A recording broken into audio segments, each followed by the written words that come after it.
इज़हार अफसोस किया है और पूरी पार्टी जो है वो इस ख़ानदान के पीछे खड़ी है। हमाद अज़हर साहब आए हैं, जुल्फ़ी बुखारी साहब आए हैं, हमारे अख्तर साहब जो मिनिस्टर हैं वो तशरीफ़ लाए हैं, खुरम चट्ठा ढिल्लों, और हमारी जो जब से ये हुआ है फ़याज़ चट्ठा साहब जो हैं वो पार्टी की हिदायत के ऊपर मुकम्मल तौर पे फैमिली से इन टच थे। सो ये बहुत बड़ा नुकसान से अपनी जान की कुर्बानी दे के एक इसने बचाया है।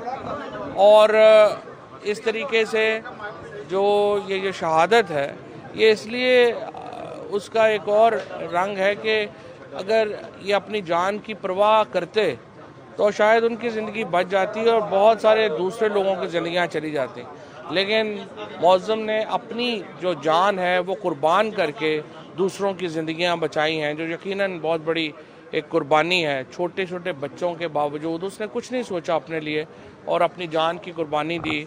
और इंशाअल्लाह ताला जो असल मुल्ज़म हैं उन तक हमारा कानून का हाथ पहुँचेगा और ये जो सानहा हुआ है ये इस तरह से बग़ैर सज़ा के लोग नहीं बचेंगे और इंशाअल्लाह ताला इसके ऊपर जो कार्रवाई है वो होगी।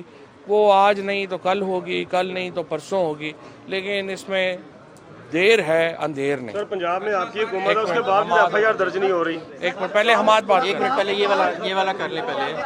बिस्मिल्लाहिर्रहमानिर्रहीम, बिस्मिल्लाहिर्रहमानिर्रहीम। आज हम यहाँ आए हैं, मौज़म शहजाद गोंदल साहब हैं जो शहीद हैं और उन्होंने भी हमलावर को रोकने की कोशिश की और इसी कोशिश के अंदर वो शहीद हो गए। अगर वो ना कोशिश करते तो ज़्यादा नुकसान भी हो सकता था। और उनके जो बच्चे हैं उनके सामने वो शहीद हुए और आज हम बहुत आज दुख का दिन है आज़म स्वाति साहब के इंसिडेंट के बाद। और आज अब हम यहाँ आए हैं, पार्टी ने उन्हें आज 50 लाख रुपया उनकी बेवा को दिया है और 50 लाख रुपया मज़ीद कल परसों तक पंजाब गवर्नमेंट की तरफ से आ जाएगा। और अभी मैं उनको अपने साथ लेके जा रहा हूँ, बच्चों को और उनके भाई को, वालिद को और वालदा को इमरान खान साहब से मिलाने के लिए लाहौर। तो वहाँ इमरान खान साहब से ये मिलेंगे और हम इंशाअल्लाह ताला इस फैमिली के साथ खड़े रहेंगे। कफालत भी इनके बच्चों की सारी करो। इधर से कर लो, इधर से ही कर लो। एक मिनट अख्तर साहब से बात कर रहे हैं। मैं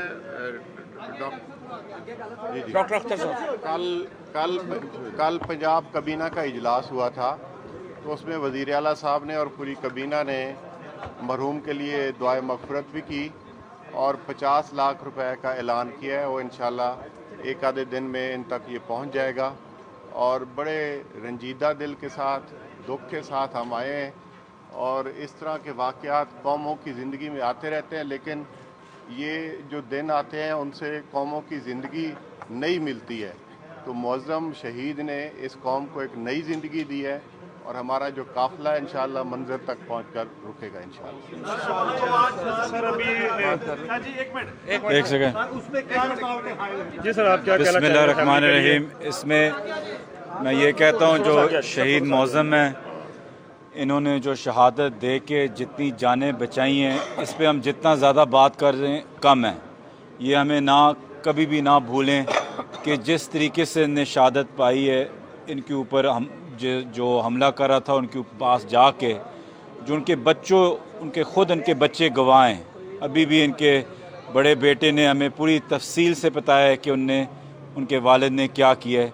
तो ये कभी ना भूलें कि एक तो वो शहीद हैं लेकिन उन्होंने कितने लोगों को बचाया भी है, ये हमें कभी नहीं भूलना चाहिए। उनको हीरो का मकाम देना चाहिए। इसके साथ साथ पीटीआई ने, पंजाब गवर्नमेंट ने जो कुछ किया है, लेकिन मैं ओवरसीज़ मिनिस्ट्री के पास जाके भी उनसे अभी भी दरख्वास्त करता हूँ कि जो भी उनकी जो इंश्योरेंस भी बनती है ओवरसीज़ फाउंडेशन से, वो भी जल्द से जल्द, मुझे पता है कि वो कितनी देर भी लग सकती है, लेकिन मैं जो भी हैं इस वक्त मिनिस्ट्री में उनसे दरख्वास्त करता हूँ कि इसमें पॉलिटिक्स ना खेलें और जल्द से जल्द इनकी इंश्योरेंस, इनकी फैमिली को, उनके बच्चों को जल्द से जल्द रिहा करें।